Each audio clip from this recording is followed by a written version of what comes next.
जनता की प्रतिनिधि हूं, कलाकार तो नहीं हूं। इसीलिए मैं भी सदन के सामने कुछ तथ्य रखना चाहती हूं, लेकिन सिर्फ तथ्य के रूप में रखना चाहती हूं।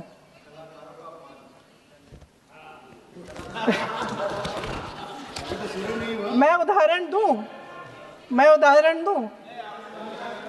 उदाहरण दे देती हूँ। सर मांग रहे हैं सर वंदे मातरम के बारे में, वंदे मातरम की जो सालगिरह पे आपने एक बड़ा कार्यक्रम आयोजित किया था, उसमें प्रधानमंत्री जी ने भाषण दिया। उसमें उन्होंने कहा कि 1896 में पहली बार गुरुदेव रविंद्रनाथ टैगोर ने ये गीत एक अधिवेशन में गाया। उन्होंने ये नहीं बताया कि कौन सा अधिवेशन था। महासभा, हिंदू महासभा का अधिवेशन था, आरएसएस का अधिवेशन था। किस बात से कतरा रहे थे कि ये कांग्रेस का अधिवेशन था। और उदाहरण दूं कि मैं अपना भाषण जारी रखूं। दे रही हूं।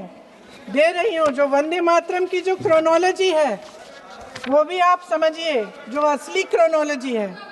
1875 में महाकवि बंकिम चंद्र चट्टोपाध्याय ने इस गीत के पहले दो अंतरे लिखे, जो आज हमारे राष्ट्रगीत घोषित हुए हैं, मतलब जो घोषित हुए थे और जिसको हम आज अपना राष्ट्रगीत कहलाते हैं। ये पहले दो अंतरे लिखे। 1882 में 7 साल बाद उनका एक उपन्यास प्रकाशित हुआ, आनंद मठ। उस उपन्यास में यही कविता उन्होंने प्रकाशित की, लेकिन इसमें 4 अंतरे जोड़ दिए।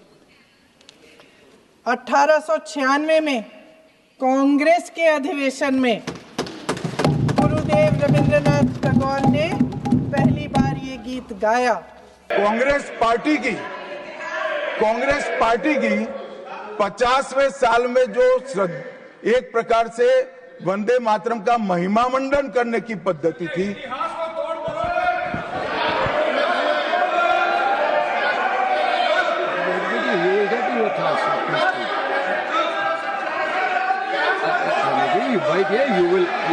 you will get your chance to speak, na? Unless he yields, unless he yields, how I can? Unless he yields, how I can? मान्यवर 1 मिनट में उनको बहुत समय दिया गया, अपने समय पर बोले ना, मुझे कोई आपत्ति नहीं। आपका समय, खड़गे साहब आपका समय आएगा। Garge ji, सभापति you are going to get your time. Please wait. Garge ji, you are going to get your time. Please wait. Let him speak.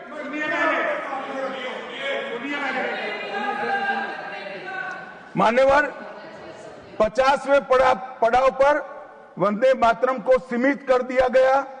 वहीं से तुष्टीकरण की शुरुआत हुई और वो तुष्टीकरण जाकर देश के विभाजन में पलटा।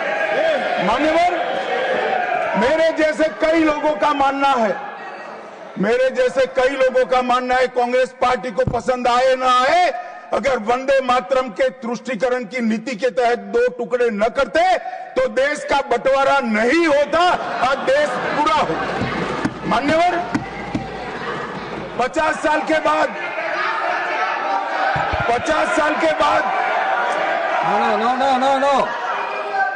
No, nothing will go on record except Honorable Minister's speech. Please. मान्यवर, 50 साल के बाद वंदे मातरम 100 साल का हुआ। सबको था कि 100 साल मनाए जाएंगे, मगर 100 साल हुआ तब वंदे मातरम का महिमा मंडन का सवाल ही नहीं था, क्योंकि वंदे मातरम बोलने वाले जो सारे लोग थे उनको इंदिरा जी ने जेल में बंद कर दिया। इस देश में आपातकाल लगाया गया।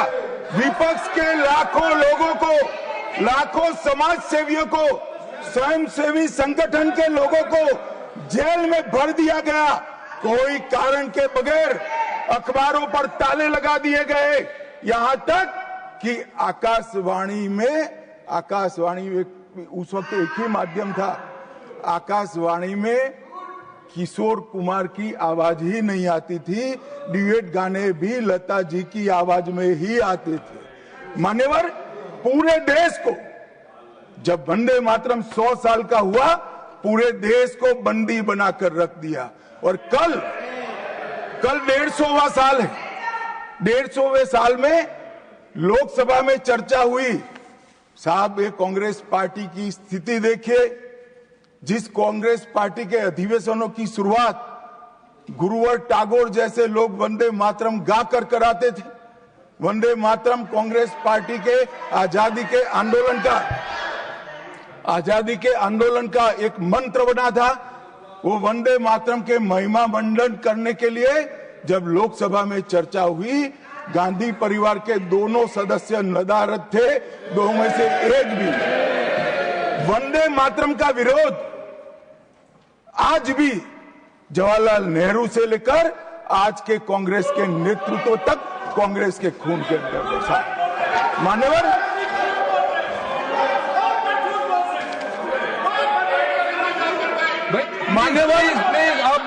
प्लीज आप बैठिए। मान्यवर, मैं तथ्यों के आधार पर कहता हूं, कांग्रेस पार्टी की एक नेत्री ने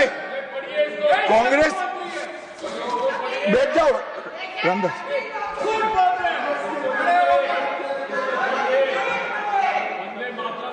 अरे दिग्विजय जी, अब नौकरी पक्की है, इस आयु में क्या कर रहे हो भैया? अब नहीं जाएगी नौकरी। मान्यवर, मैं जो कह रहा हूं वो रिकॉर्ड का हिस्सा है दूसरे सदन का। मान्यवर, दूसरे सदन की चर्चा में कांग्रेस पार्टी की एक प्रमुख नेत्री ने कहा है कि वंदे मातरम की आज चर्चा की कोई जरूरत नहीं है। मुझे मालूम नहीं पड़ता कि वंदे मातरम से नो रमेश क्या कहा? जयराम रमेश जी, प्लीज बैठिए, प्लीज आप बैठिए जी। साहब, माननीय सदस्य जयराम जी का प्रॉब्लम है कि वो सिर्फ विपक्ष की ही बात सुनते हैं, अपने नेताओं की बात को सुनते नहीं है। मैंने ऐसा नहीं कहा, आपने कहा है। मैंने ऐसा कहा कि लोकसभा में चर्चा में कांग्रेस पार्टी की एक प्रमुख नेत्री ने कहा है कि अभी इस समय वंदे मातरम की चर्चा की कोई जरूरत नहीं। ये रिकॉर्ड पर है, रिकॉर्ड पर।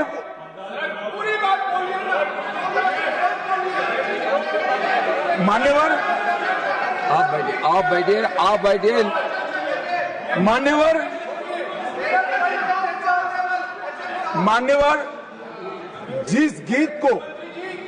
जिस गान को महात्मा गांधी ने राष्ट्र की शुद्धतम आत्मा से जुड़ा हुआ गीत कहा, बिपिन चंद्र पाल ने एक राष्ट्र धर्म है जिसमें राष्ट्रभक्ति और कर्तव्य दोनों समाहित है, जिसकी अभिव्यक्ति वंदे मातरम करता है, वो वंदे मातरम का टुकड़ा करने का काम भी कांग्रेस पार्टी ने किया था। मान्यवर, अंतर्राष्ट्रीय स्तर पर भी वंदे मातरम ने हमारे आजादी के आंदोलन को गति देने का काम किया। श्याम जी कृष्ण वर्मा, मैडम भिखाजी कामा और वीर सावरकर ने जो भारत का त्रिवर्ण ध्वज निर्मित किया था, उस पर स्वर्णिम अक्षर में एक ही नाम था, वंदे मातरम। मान्यवर, बर्लिन के ओलंपिक्स में भी 1936 में गुलामी के कालखंड में भी जब हमारे हॉकी की हमारी टीम को उत्साह की जरूरत थी, प्रेरणा की जरूरत थी, कोच ने लाइन में खड़े कर भावपूर्ण तरीके से वंदे मातरम का गान किया और हम गोल्ड मेडल जीतकर आ गए। मान्यवर, भारतीय जनता